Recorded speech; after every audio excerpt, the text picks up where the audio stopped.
जय श्री कृष्ण मित्रों, welcome to my channel मिला कचोट कुकिंग शो। तो आज हूँ फरी पाછી आमळानी एक नवी रेसिपी लईने આવી છું। तो આજે આપણે આમળામાંથી શું બનાવવાનું છે તે વિડીયો તમે અંત સુધી જોજો અને જો પસંદ આવે તો લાઇક શેર એન્ડ સબસ્ક્રાઈબ કરજો એન્ડ કોમેન્ટ જરૂરથી કરજો। સૌપ્રથમ આપણે આમળાને વરાળમાં બાફવાના છે। એના માટે મેં અહીંયા એક વાસણમાં પાણી લીધું છે અને એમાં આમળાને એક ભાતિયામાં રાખી અને મૂકી દીધેલા છે અને ત્યારબાદ ઉપર એક મોટું વાસણ ઢાંકી દીધું છે જેથી વરાળ બહાર ના નીકળે અને 5 થી 10 મિનિટમાં આમળા કૂક થઈ જાય। જે આપણે આગળ કેન્ડી બનાવી હતી એમાં જે પ્રોસેસ કરી હતી સેમ પ્રોસેસ એ જ કરવાની છે। જો તમે આગળનો વિડીયો કેન્ડીનો જોયો હોય તો સેમ એ જ પ્રોસેસ છે આમળા બાફવા માટે। 10 મિનિટ બાદ આમળા બફાઈ જાય એટલે આપણે એને ખુલ્લા કરી દેવાના છે અને ગેસ બંધ કરી દેવાનો છે અને ઠંડા પડે પછી આપણે એમાંથી એના ઠળિયા કાઢી નાખવાના છે। આપણે આમળામાંથી મુરબ્બો બનાવવાનો છે એટલે આમળા થોડાક વધારે કૂક થઈ જાય તો કોઈ ટેન્શન જેવું નથી, કેમ કે આપણે એને મિક્સર જારમાં જ ક્રશ કરવાનો છે, એનો છુંદો બનાવવાનો છે। અથવા તો તમે કોઈ પણ ખમણીમાં પણ ખમણી શકો છો, પણ મિક્સરમાં વધારે ઇઝી પડે છે। આપણે થોડા થોડા આમળા મિક્સી જારમાં નાખી અને આપણે એને ક્રશ કરી લેવાના છે।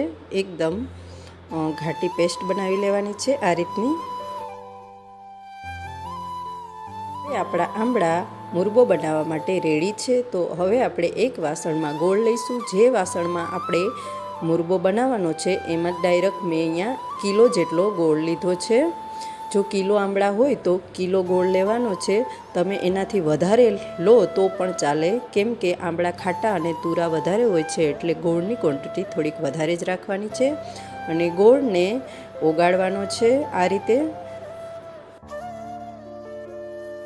ગોળ એકદમ ઓગળી જાય અને બબલ્સ થવા માંડે ત્યાર પછી એમાં આપણે આમળાનો છુંદો નાખી દેવાનો છે।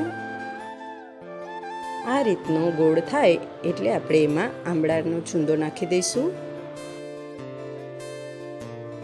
આમળામાં ખટાશનું પ્રમાણ વધારે હોય છે એટલે ગોળ પાછો વળે છે, એટલે એને થોડુંક પાકતા વધારે જ સમય લાગશે।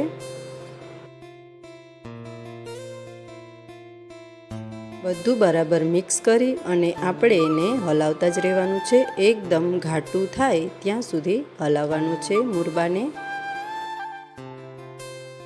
અને કલર પણ જેમ જેમ મુરબ્બો બનતો જશે એમ વધારે ડાર્ક આવશે, ખૂબ જ સરસ કલર આવે છે। એમાં આપણે કોઈ ફૂડ કલરનો ઉપયોગ કરવાનો નથી, નેચરલી જ કલર આવી જાય છે ગોળના લીધે।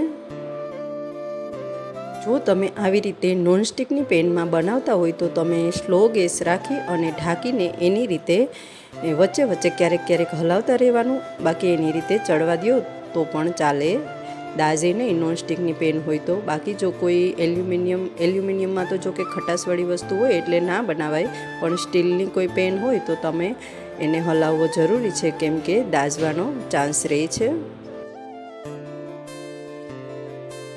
હવે આપણો મુરબ્બો આમ તો રેડી થવા આવ્યો છે, પણ છતાં પણ જો તમારે ચેક કરવું હોય તો ચમચામાં આ રીતે રાખી અને ચેક કરી લેવાનું। જો ચમચામાંથી પડે નહીં આસાનીથી તો મુરબ્બો રેડી થઈ ગયો છે।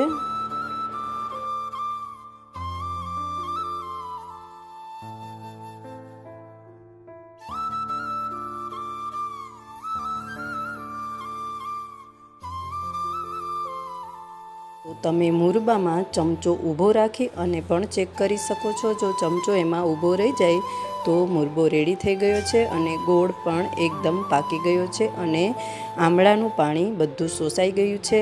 તો મુરબ્બો એકદમ રેડી છે। તો આપણે ગેસ બંધ કરી દઈશું અને એને ઠંડો પડવા દઈશું।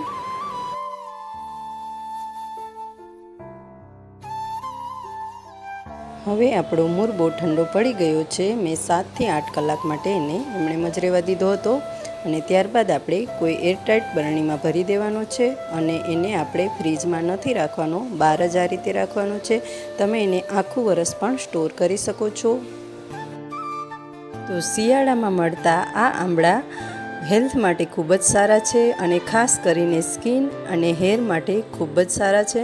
તો તમે આમળાનો ઉપયોગ આ રીતે કોઈ પણ વસ્તુ બનાવી અને એને સ્ટોર કરી શકો છો અને આખું વરસ આપણે એને ખાઈ શકીએ છીએ.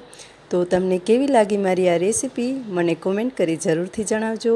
અને જો વિડીયો પસંદ આવ્યો હોય તો લાઇક, શેર એન્ડ પ્લીઝ ચેનલમાં નવા હોય તો સબસ્ક્રાઈબ કરજો. આવજો.